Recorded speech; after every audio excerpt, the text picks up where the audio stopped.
가족력이나 어떤 유전적인 운명에 의해서 내 건강이 결정되는 것이 아니다. 굉장히 희망적인 메시지죠.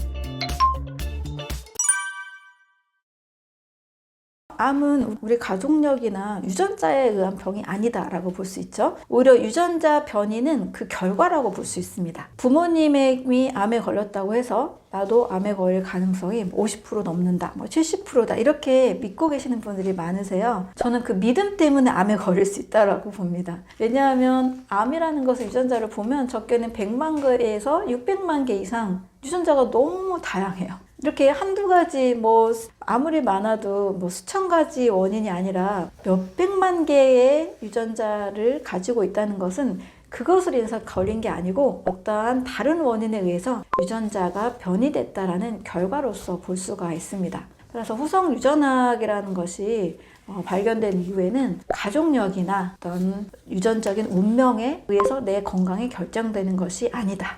굉장히 희망적인 메시지죠. 운명적으로 병에 걸린다 하면은 정말 너무 슬픈 일이잖아요. 중요한 것은 우리가 가지고 있는 이 몸을 삶을 어떻게 만드느냐가 건강한 몸, 건강한 삶을 결정짓는다는 거죠. 많은 후성 유전학적 사례가 있는데요. 많은 분들이 이제 알고 있는 게 코끼리 상아 이야기입니다.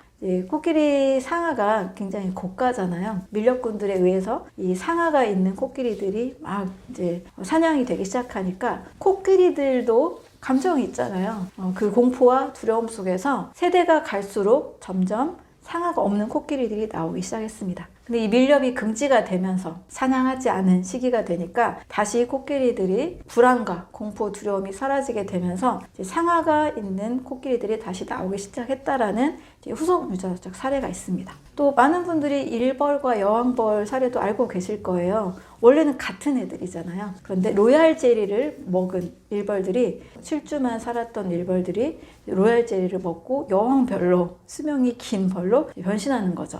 이 로얄 젤리라는 굉장히 영양가가 높은 이 음식이 후성 유전체를 바꿔서 수명을 다르게 결정했다라는 겁니다. 일부러 비만을 일으킨 유전자를 바꾼 쥐에게 좋은 영양소, 비타민이나 베타인이나 이런 좋은 영양소를 충분히 준 쥐에서는 다시 비만이 날씬한 쥐로 바뀌는 이런 사례들도 있습니다. 사실 후속 유전학을 우리가 알고 있다는 사실은 나에게 달려있다. 우리 가족력, 유전자, 이런 것들에 우리가 내 운명을 맡길 필요가 없고 내가 얼마나 건강한 몸을 만들기 위해서 내 삶을 얼마나 건강하게 만들기 위해서 노력하느냐에 따라서 달려있다. 나에게 달려있다라는 뜻으로 굉장히 희망적인 메시지를 줍니다.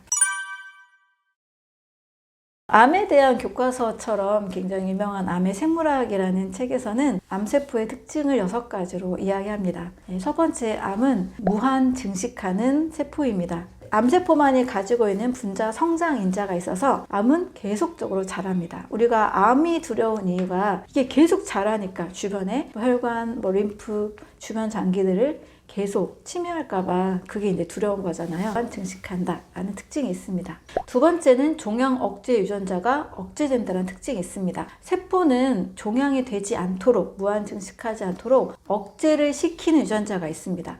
억제 유전자가 억제가 됐기 때문에 이게 계속 무한 증식하는 상태로 바뀌게 되는 거죠. 그래서 종양 억제 유전자가 잘 유지가 되고 돌아간다면 무한 증식하지 않는 정상 세포가 될 수 있습니다. 세 번째는 세포 자살 프로그램이 제대로 작동하지 않게 됩니다. 세포는 일정 횟수를 분열하면 멈추게 됩니다. 횟수가 딱 끝나게 돼요. 이것이 원래 세포의 프로그램이 돼 있습니다. 근데 암세포는 이 세포의 분열 횟수를 조절하는 미토콘드리아의 기능이 상실되어 있기 때문에 이 세포 자멸 프로그램이 제대로 작동하지 않아요. 그래서 무한 증식하게 되는 세포로 바뀌게 됩니다. 네 번째는 암은 무한 복제 능력이 있습니다. 세포의 분열 횟수가 조절이 안 되다 보니까 이 같은 세포가 계속 복제가 계속 이루어지는 거죠. 세포가 무제한적으로 성장 분열을 하게 됩니다. 다섯 번째는 혈관 신생입니다. 암세포는 그 자체로 계속 증식하려는 환경을 만들기 위해서 혈관의 미세 환경을 조절을 합니다. 그래서 계속 뻗어나갈 수 있게 혈관들을 계속 만들어내요. 그러면서 이제 전이 재발로 이어지게 되는 거죠. 여섯 번째는 조직의 침습과 전이입니다. 주변 조직으로 혈관 신생을 하면서 옆 조직으로 계속 퍼져나갑니다. 전이 재발이 일어나는 환경을 스스로 계속 만든다는 거죠. 이렇게 뻗어나가기 때문에 다른 이제 암으로 유방암이 림프암이나 폐암이나 이렇게 다른 암으로 번지게 됩니다. 자, 이러한 6가지 특징을 가지고 있는 것이 암세포라고 할 수가 있습니다. 제가 세포 실험을 하면서 이것은 너무나 알게 된 굉장한 귀중한 깨달음이라고 할 수 있습니다. 저는 실험실에서 종양을 일부러 만들어내는 동물 실험을 진행한 적이 있습니다. 굉장히 많은 동물들에게 종양을 일부러 만들었습니다. 표적 항체 치료제를 개발하기 위해서 일부러 종양을 만들고 이 종양이 가지고 있는 여러 분자들을 분석하는 그런 실험이었습니다. 그러다 보니 암세포를 열심히 배양을 해서 암세포를 세서 카운팅을 해서 쥐에게 주입하는 실험을 했던 거죠. 그런데 이 실험을 위해서는 빠르게 종양을 만들어야 되기 때문에 평범한 쥐를 사용하는 게 아니고 면역기관인 이 흉선이 제거된 굉장히 면역력이 떨어진 쥐를 사용합니다. 그랬을 때 이제 종양이 빠르게 생길 수 있게 되겠죠. 그래서 제가 실험의 이 프로토콜대로 매뉴얼대로 3,000개의 암세포를 세서 면역력이 떨어진 쥐의 피하에 주입을 했습니다. 3,000개 하면 굉장히 많은 수잖아요. 원래 종양이 1기로 발견되는 1세제곱센티미터의 수가 10억 개입니다. 3,000개 정도면 생길 법한데 2주가 지나고 3주가 지나고 한 달이 지나도 이 마우스에서는 종양이 생기지 않았습니다. 저희가 이제 피하의 종양을 만들기 위해서 피하 조직의 주사로 이제 주입을 하는데 그냥 말끔하게 사라져 있는 거예요. 근데 또 실험을 해야 되니까 계속 세포수를 늘립니다. 3,000개에서 10배. 3만 개의 세포를 또 주입하고 그래도 암이 안 생기는 거예요. 또 10배를 늘립니다. 30만 개.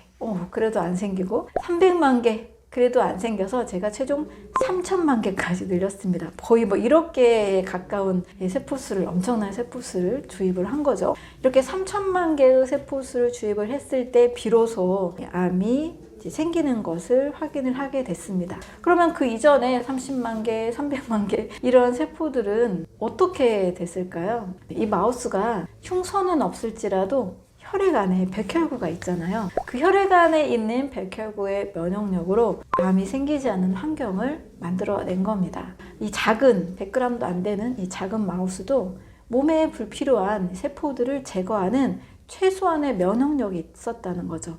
그래서 건강한 몸에서는 암이 사실 생기기가 어렵구나. 뭔가 몸의 환경에 문제가 생겼기 때문에 암이 생긴다라는 것도 알게 됐습니다. 그래서 암은 그냥 세포 좀 넣는다고 쉽게 걸리는 게 아니고 몸 전체 환경이 너무나 심하게 악화됐을 때, 정상세포가 암세포로 바뀔 수밖에 없는 환경이 됐을 때 암이 생긴다는 것도 알게 되었습니다.